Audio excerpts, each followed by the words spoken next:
오늘은 두려움을 이기는 능력, 그것은 동행이다라고 하는 제목을 가지고 함께 말씀을 나누도록 하겠습니다. 여기서 동행이라고 하는 것은 하나님과의 동행을 말씀하는 겁니다. 하나님과의 동행. 제가 종종 하나님과의 동행에 대해서 말씀을 드릴 때 세 가지를 꼭 말씀을 드리지요. 첫째는 하나님과 같은 마음을 갖는 것.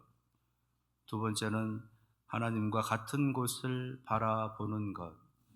그리고 세 번째, 하나님보다 앞서지 않는 것. 이것이 하나님과의 동행이다라는 겁니다. 하나님께서 가지고 계시는 그 마음을 가지고 함께 가는 것. 하나님께서 보시는 곳을 같이 보면서 그곳을 향해 가는 것. 그리고 결코 하나님보다 앞서지 않는 것. 그것이 하나님과의 동행이다라는 겁니다. 우리 사랑하시는 문익교회 온 성도들의 삶이 매일같이 하나님과 동행하는 이 동행의 지혜가 가득한 은혜의 삶이 되기를 축원합니다. 오늘 함께 읽은 말씀, 사울이라고 하는 사람, 하나님의 특별한 택하심으로 이스라엘의 초대 왕이 되어집니다. 그에게 주어진 첫 번째 미션은 11장에 살펴봤었던 것처럼 암몬 족속 나하스라고 하는 왕과의 전투였습니다. 하나님의 성령의 충만함을 받아서 그 힘을 힘입어 이 나하스와의 전투에서 대승을 거두게 됩니다. 그렇게 해서 예전부터 차지하고 있었던 요단강 동편 쪽에 있었던 땅을 다시금 안전하고 그 땅의 평화를 확보할 수 있게 되어집니다. 그 모습을 보고 사무엘 선지자는 이제 제대로 된 왕이 세워졌구나 라고 하면서 사울을 지지하고 백성들에게도 사울과 마음과 뜻을 같이 하면서 사울을 지지하면서 하나님께서 다스려 가시는 나라를 함께 만들어 가라 라고 당부를 합니다. 그러면서 나는 너희들을 위해서 기도하기를 쉬는 죄를 범하지 않는 너희들을 위해서 끝까지 기도하겠노라 라고 그렇게 약속을 하면서 사울이라고 하는 왕을 이스라엘 온 백성들 앞에 전폭적으로 내세워 주게 됩니다. 그리고서는 자신은 뒤로 물러서게 돼요. 그리고 나서 오늘 만나게 되는 사건이 오늘 사무엘상 13장에 있는 내용들입니다. 오늘 함께 읽은 말씀을 정리해서 요약을 한다면 사울이 하나님께서 원하지 않는 하나님 앞에 제사를 드리는 일을 감히 사울이 행하게 되고 그것에 대해서 사무엘 선지자를 통해서 꾸짖으시는 장면입니다. 그러시면서 너의 왕위 길지 않을 것이다. 얼마 가지 않아서 내가 다른 사람을 세워서 이스라엘의 왕이 되게 할 것이다 라고 하는, 그러니까 하나님으로부터 버림을 받게 되어지는 그 단초가 되어지는 하나의 사건을 우리에게 소개해 주고 있습니다. 그런데 사울이 왜 이렇게 하나님으로부터 버림을 받는 그 시작의 일을 하게 되었는가? 그 내면을 가만히 들여다보면 불안과 두려움이었다라고 하는 것을 우리가 알 수 있다는 거죠. 사울에게 찾아온 불안과 두려움이라고 하는 것, 그것이 사울로 하여금 하나님의 뜻을 어기게 하고 하나님께서 행하지 말라라고 하셨던 그 일까지도 행하게 되는 그 참담한 일을 벌이게 되어지는 모습으로까지 발전시켜 가더라라는 것입니다. 하나님을 믿는 백성, 하나님이 특별히 택하신 하나님의 지도자 이스라엘 왕 사울이 불안과 두려움에 휩싸이더니 결국은 하나님으로부터 버림을 받게 되어지는, 해서는 안 될 일을 하게 되는 그런 참담한 모습이 되었다라고 하는 것을 우리에게 보여주시는 겁니다. 그러시면서 우리들에게도 말씀하시는 거예요. 너희 안에 있는 불안과 두려움, 그것을 다스려야 된다고. 그 불안과 두려움을 이길 수 있어야 된다고. 불안과 두려움을 이기는 능력은 하나님과 동행하는 것이다 라는 것을 우리에게 알려주시는 겁니다. 사울이 그의 마음에 갑작스럽게 불안과 두려움이 들어온 이유가 있겠다라는 거지요.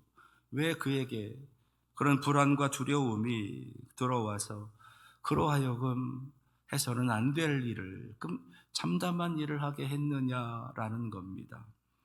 말씀드린 것처럼 요단 동편 땅을 안전하고 평화롭게 그 평화를 확보하는 일을 마무리했어요. 그리고 나서는 사무엘로부터 지지를 받고 온 이스라엘 백성들로부터 지지를 받았습니다.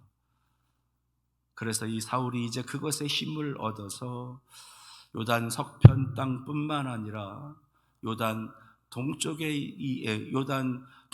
있는 땅뿐만 아니라 요단 서쪽에 있는 땅까지도 평화를 공고하게 다져야 되겠다라고 하는 판단을 한 것 같습니다. 그래서 요단 서편 땅에서 늘 이스라엘을 괴롭히고 있었던 블레셋이라고 하는 그 족속을 이제 이 사울이 치기로 그렇게 결정을 하는 거예요. 우리가 읽지는 않았는데 오늘 13장 2절에 있는 말씀을 보면 사울이 거느리고 있었던 3,000명의 군사들을 두 때로 나눕니다. 2,000명은 사울이 직접 거느리고 1,000명은 요나단에게 맡겨서 특별대로 그렇게 조직을 하고 이제 습격하는 일에 사용하려고 하는 그런 목적으로 나누게 돼요. 그렇게 해서 이 요나단이 이끌고 있는 1,000명의 그 습격대가 블레셋 진영, 그러니까 게바라고 하는 곳을 1차적으로 침략을 하게 됩니다. 그랬는데 블레셋의 반격이 만만치 않은 거예요. 쉽게 그 땅을 정복할 줄 알았는데 여의치가 않은 겁니다. 그래서 결국은 뒤로 물러서게 돼요. 그리고 그것이 괘씸하게 여겼던 그 블레셋 족속의 사람들이 군사들을 모집해서 이스라엘과 전면전을 벌이려고 합니다. 그렇게 블레셋 군사들이 모여져 있는 그 숫자에 대해서 오늘 읽지는 않았는데 말씀 속에 보시게 되면 그 규모가 얼마나 되었는가. 바로 병거가 3만, 지금으로 이야기하면 탱크나 장갑차가 3만 대가 되었다라는 거예요. 그리고 마병, 곧 기마병이라고 하는 거지요. 기마대가 6,000명이었다. 그리고 보병들이라고 할 수 있는 일반 군사들이 바다의 모래알처럼, 해안의 모래알처럼 그렇게 많이 있었다라는 겁니다. 그러니까 많게는 수십만의 보병들이 있었다는 거예요. 그 블레셋의 엄청난 군사들이 이스라엘과 전면전을 벌이기 위해서 이스라엘 진영으로 지금 들어오고 있다라는 겁니다. 그 모습을 보고 사울과 함께 있었던 3,000이라고 하는 군사뿐만 아니라 이 사울이 군사들을 모집했는데 많은 군사들이 모였으나 블레셋의 그 군대의 규모를 보고서 겁에 질려서 뿔뿔이 흩어지기를 시작했다라는 거예요. 6절 말씀, 7절 말씀을 보면 그들의 모습에 대해서 이렇게 몇 가지 단어들로 우리들에게 설명해 주고 있습니다. 위급하다, 절박하다, 두렵다, 숨었다, 떨었다, 도망쳤다라고 하는 단어들로 이스라엘의 모습을 보이고 있는 겁니다. 그래서 결과적으로 얼마나 남아 있느냐? 15절 우리가 읽었는데 하반절을 보시게 되면 남은 사람이 600명 가량이었다 그래요. 3,000 그 이상 되어졌던 군사들이 다 도망을 치고 600명 정도 남아 있었다라는 겁니다. 그러니 이미 이스라엘 진영에는 그 엄청난 불안과 두려움이 들어와 있었다는 거고, 그리고 그 모습은 결국 누구에게? 사울에게도 영향을 주었다는 거죠. 사울도 불안하고 두려웠다라고 하는 것. 그 불안과 두려움으로 인해서 그런 해서는 안 될 일을 했다라는 겁니다. 그런데 사무엘에게 이 사울이 내가 왜 이렇게 불안하고 두려웠는지, 내가 왜 해서는 안 될 일을 하게 되었는지에 대해서 설명하는 구절이 있어요. 그게 11절입니다. 사무엘이 이르되 왕이 행하신 것이 무엇이냐 하니 사울이 이르되 백성은 내게서 흩어지고 당신은 정한 날 안에 오지 아니하고 블레셋 사람은 믹마스에 모였음을 내가 보았으므로. 백성들이 도망치고 있었다는, 군사들이 도망치고 있었던 겁니다. 사울이 그것을 직접 보기도 하고 그 소식도 듣고 갈수록 군사들이 줄어든다라고 하는 그런 이제 보고를 받고 있었던 거예요. 거기다가요, 자신에게 지지를 하고 이 수습을 어느 정도 해결해 줄 것이라고 여기고 있었던 사무엘, 그 사무엘 선지자가 정한 기간 내에 들어오지 않았다는 거예요. 합류하지 않았다는 겁니다. 약속한 기간이 한 7일 정도였는데 7일째가 되는 날까지도 사무엘이 들어오지를 않았다는 거예요. 거기다가 블레셋 군대는 점점 더 가까이 들어오고 바로 코앞에 진영을 펼치고 서 있었다라는 거죠.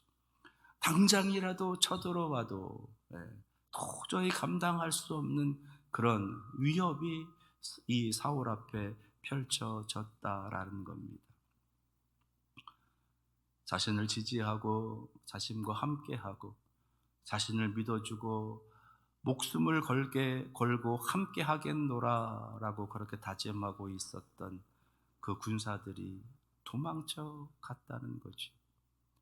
점점 사람들이 빠져가고 자신 주위에는 아무도 없는 것 같은 그런 철저한 고독, 외로움, 자신을 지켜줄 사람, 자신과 함께 할 사람, 자신을 위로해 줄 사람, 자신을 위해서 기도해 주는 그 사람까지도 아무도 없는 것 같은 그런 철저한 신앙적인 영적인 고립감이 이 사울에게 찾아왔다는 거예요. 평소에는 말도 잘하고 우스갯소리도 잘하고 인사도 잘하고 평소에는 그렇게 지내는 것 같은데 어떤 어려움이 닥치니, 어떤 어려움의 모습이 나에게 찾아오니 사람들이 그것을 외면하고 서서히 멀어지더라라는 겁니다. 찾아오지도 않고 물어보지도 않고 안부 전화도 하지 않고 도대체 무관심한 그런 모습이 그의 마음속에 사무치게 들어오더라라는 거지요. 그래서 아무도 나를 도와주지 않는구나, 나를 지지해 주는 사람이 아무도 없구나, 나를 좋아하는 사람이 아무도 없구나, 나를 사랑하는 사람도 아무도 없구나 라고 하는 그런 깊은 영적인 고독, 영적인 외로움에 빠졌다라는 겁니다. 거기다가요, 그나마 의지하고 있었던 사무엘 선지자, 자신을 불렀다가 왕을 세워주셨던 예. 그러면서 자신을 위해서 기도하기를 쉬는 죄를 절대 범하지 않겠노라 그렇도록 약속했었던 그 사무엘 선지자마저도 약속한 날짜에 들어오지 않고 있는 거예요. 그것은요, 사무엘 선지자로 상징되어지는 하나님이 들어오지 않는 거예요. 하나님이 함께하지 않는 거예요. 예. 사람마저 외면하고 거기다가 하나님마저 외면한 것 같은 그런 깊은 좌절이, 깊은 절망이 이 사무엘의 마음에 깊이 꽂혀버린 겁니다. 거기다가요, 블레셋의 군대는 왜 그렇게 커 보이는지, 왜 그렇게 강해 보이는지, 예. 병거가 3만 대라 그랬는데, 예. 아마도 사울 눈에는요 3만 대가 아니라 30만 대, 300만 대로 보였을 거예요. 보병의 이 기마병이 6천이라 그랬는데 사울의 눈에는요 6만, 60, 600만으로 보였을 거예요. 모여있는 군사들이 얼마나 많았는지 성경의 표현대로 이 바닷가 해안에 모래알처럼 많았다. 다른 많은 것들도 분명히 있었을 터인데 그런 건 하나도 보이지 않고 그저 자신을 향해서 칼을, 자신을 향해서 창을 던질 군사들만 가득하게 보였다는 거예요. 나무도 군사로 보이고 돌들도 군사로 보이고 전부 다 군사였다는 겁니다.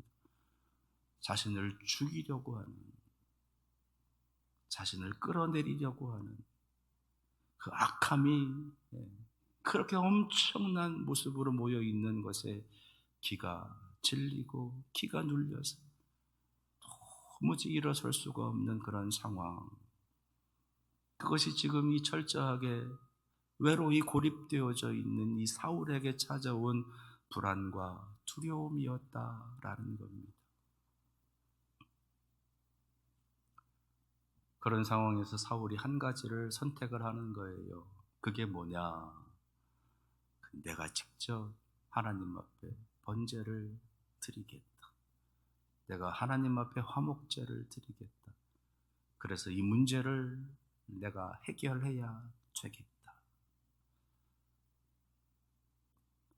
그렇게 해서 기다리던 사무엘 선지자가 들어오지 않자 자신이 하나님 앞에 번제를 드리는 겁니다.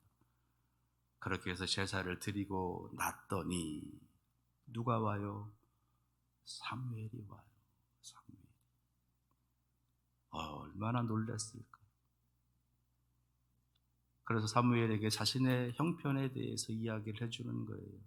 내가 이러이러해서 이렇게 제사를 드릴 수밖에 없었노라고. 그렇게 이야기를 하는 겁니다. 우리는 얼마든지 이해할 수 있어요. 사울의 그 마음 우리도 충분히 공감합니다. 사울이 왜 그런 일을 할 수밖에 없었는지 나도 그런 상황이었으면 그렇게 했을 것 같아요. 그러니 사울을 얼마든지 이해할 수 있다라는 거지요. 그런데 하나님은 전혀 그렇지 않았다는 거예요. 전혀 다른 말씀을 하는 거예요. 전혀 뜻밖의 말씀을 하시면서 내 왕위가 길지 못할 것이다. 내가 다른 왕을 세울 것이다. 사울이 놓치고 있는 것이 하나 있었습니다. 그것은 하나님과 동행하는 그 지혜, 그 능력이 부족했던 거예요. 하나님이 세우신 왕이고 하나님의 백성이고 하나님의 사람이고 하나님의 자녀인 이 사울이 임에도 불구하고 안타깝게도 하나님과 동행함의 지혜, 하나님과 동행함의 능력이 그에게는 부족함이 있었다는 것이, 그리고 그 부족함의 모습은 사울에게만 있는 것이 아니라 우리들에게도 있더라라는 겁니다. 하나님과의 동행을 말씀드리면서 세 가지를 말씀을 드렸지요. 하나님과 같은 마음을 갖는 것이다. 자, 그럼 하나님의 마음은 어떤 마음이냐라고 하는 거예요. 하나님의 마음, 하나님의 생각은 무엇이냐? 예레미야 선지자를 통해서 하나님은 그 생각이 무엇인지를 분명하게 우리에게 알려주셨습니다. 예레미야 29장 11절, 여호와의 말씀이니라. 너희를 향한 나의 생각을 아나니, 너희를 향한 내 마음을 아나니, 평안이요 재앙이 아니니라. 너희에게 미래와 희망을 주는 것이니라. 하나님께서 우리를 향해 가지고 계시는 생각은 재앙이 아니라는 거예요. 재앙이 아니라는 거예요. 죽음이 아니라는 겁니다. 멸망이 아니라는 거예요. 하나님이 우리를 향해 가지고 계시는 생각은 평안이에요. 샬롬이에요. 구원입니다. 생명이신 거예요. 사울은 그 마음이 부족했어요. 하나님이 나를 왕으로 세우셔서 이 땅을 다스리게 하시는 것은 이 땅을 샬롬으로 이끄시기 위해서, 이 땅을 평안함으로, 이 땅을 평화로, 이 땅을 생명으로, 이 땅을 구원하시기 위해서 나를 왕으로 세웠다라고 하는 그 믿음이 연약했다. 그 마음이 연약했다라는 겁니다. 그래서 그는 하나님께서 원하시는 그 일을 하지 못하고 다른 것을 찾아서 자신의 뜻대로, 자신의 계획대로, 자신의 마음대로 하는 교만을 그렇게 나타내고 있었다는 거예요. 또 하나, 하나님과 동행한다는 것은 하나님과 같은 곳을 바라본다는 겁니다. 하나님께서 바라보시는 곳은 어디냐? 구원이 필요한 곳을 보시는 거예요. 은혜가 필요하신 곳을 보는 겁니다. 생명이 필요한 곳을 보는 거예요. 하나님께서 바라보시는 곳은 죽음이 아니에요. 죽음 뒤에 있는 부활을, 영광을 보시는 거죠. 하나님께서는 그곳을 바라보시면서 우리를 이끌고 계시는 겁니다. 그래서 우리로 하여금 죽음이 아닌, 무덤이 아닌 천국을, 하나님 나라를 누리게 하시는 거예요. 그곳을 하나님은 보시고 우리를 이끌어가고 계시는데, 우리는 어떤 상황을 만나면, 어떤 사고, 어떤 사건을 우리가 만나게 되면, 우리가 생각지도 못한 안타까운 일들을 경험하게 되면, 그것이 우리의 삶에 들어오게 되면 죽음을 자꾸 떠올려요. 멸망을 떠올리고, 절망을 떠올리고, 실패를 떠올려요. 그러면서 자꾸만 다른 곳으로 가는 겁니다. 하나님께서 우리에게 주시는 생각은 생명과 평안이에요. 하나님께서 우리를 보고 우리를 이끌어 가시는 곳은 생명이 있는 곳이에요. 죽음이 아니에요. 영원한 생명이 있는 곳, 하나님의 나라, 천국을 바라보시면서 우리를 이끌어 가고 계시는 겁니다. 그러면 우리가 바라봐야 될 것은 무엇이에요? 죽음이 아니라 생명을 보는 거예요. 지옥이 아니라 천국을 보는 거예요. 멸망이 아니라 하나님 나라를 보는 겁니다. 불안이 아니라 평화를, 샬롬을 보면서 가는 거예요.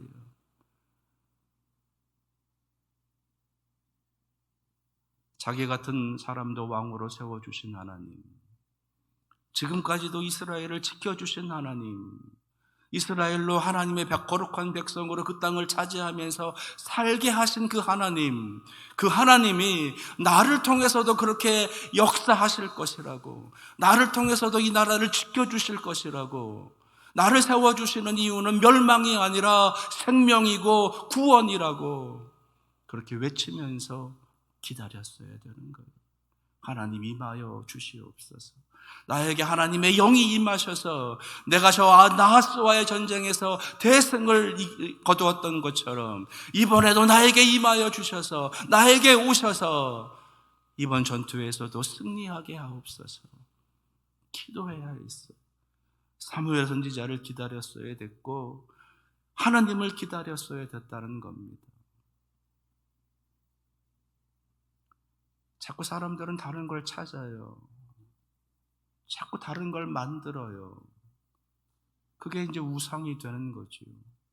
우상단지를 만들고 점을 보러 가고, 예, 사주팔자도 찾고, 예, 참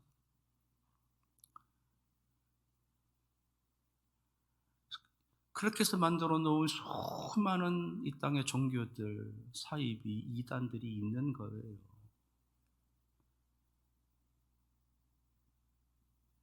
하나님께서는 하나님께서 보시는 곳, 그곳을 우리가 보기를 원하십니다.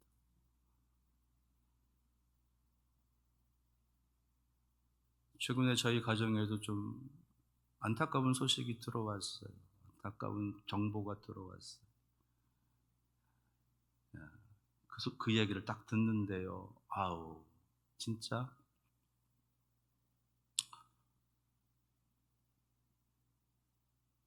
목사인 저도 제일 먼저 떠오르는 생각이 죽음이더라고요. 무너지더라고요.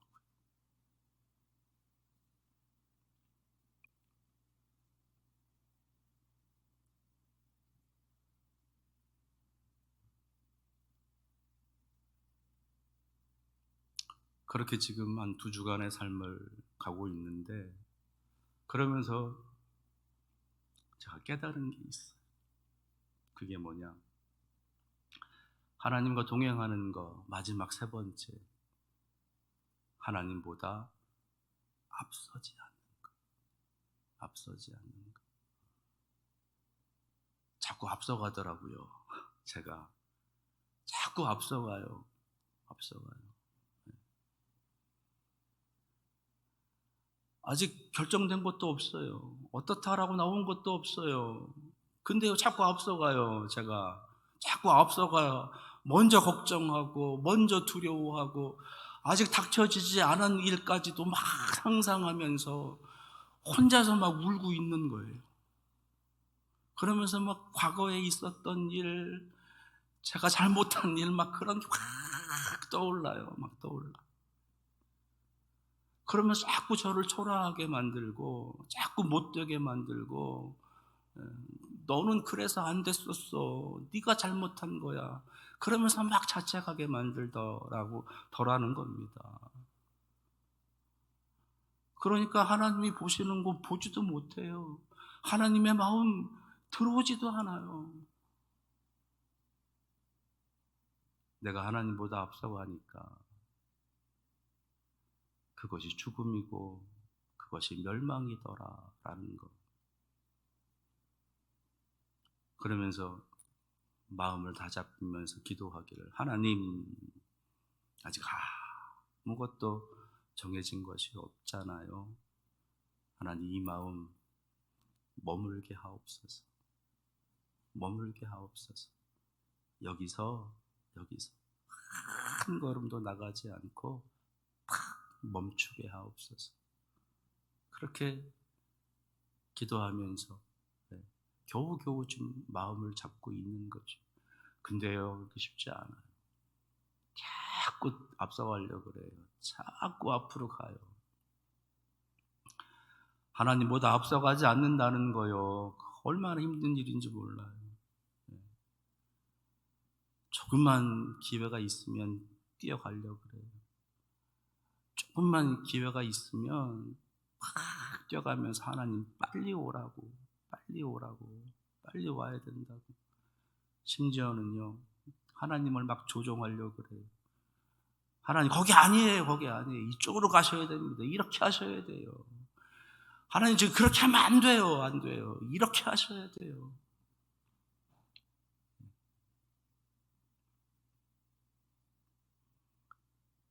내가 지금 이렇게 계획하고 이렇게 가고 있으니 하나님, 이거 이루어 주셔야 됩니다. 하나님, 해결해 주셔야 돼요. 이거 이루기 위해서 필요한 거 하나님 채워 주셔야 돼요. 사람도 보내주시고 물질도 보내주시고 하나님께서 다 해주셔서 이게 내가 해결할 수 있게 해달라고. 아니에요, 아니에요. 그 내가 하는 거잖아요, 내가. 그 내가 하나님인 거잖아요. 하나님의 방법, 하나님의 계획, 하나님의 능력은 하나도 생각하지 않고 그냥 내 방법, 내 능력으로만 해결하려고 하는 그 모습. 사울이 그런 거예요. 조금만 기다렸으면 누가 와요? 사무엘이 와요. 조금만 기다렸으면 하나님께서 그곳에 오시는 거였어요. 그러면 그 문제는 어떻게 돼요? 그냥 해결되는 겁니다. 근데 그거를 기다리지 못해서, 그거를 앞서가서, 앞에 나가서 따라오라고, 하나님 내 말 들어야 된다고.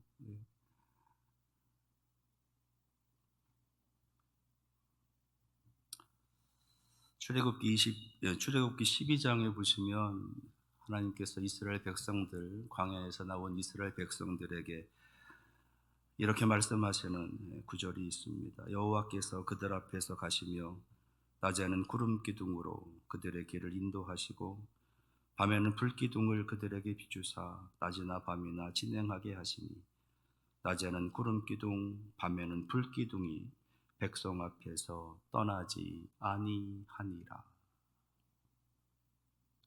이스라엘 백성들은요, 하나님께서 앞서가고 계시는 그 구름 기둥과 불 기둥을 따라가기만 하면 되는 거예요. 가다가 멈추면 서는 겁니다. 하나님보다 앞서지 않는 거, 하나님께서 가라 하시면 가는 거고요. 하나님께서 멈추시면 멈추는 거고요. 하나님께서 뒤로 가시면 뒤로 가는 거고요. 하나님께서 가시면 뒤 따라가는 겁니다. 구름 기둥을 보고 불 기둥을 보고 말씀을 보고 성경을 보고 기도를 하고 예배를 드리면서 하나님을 따라가는 거, 그게 하나님과 동행인 것입니다. 그리고 그 하나님과의 동행의 결과는 샬롬이더라, 평안이더라 라는 겁니다.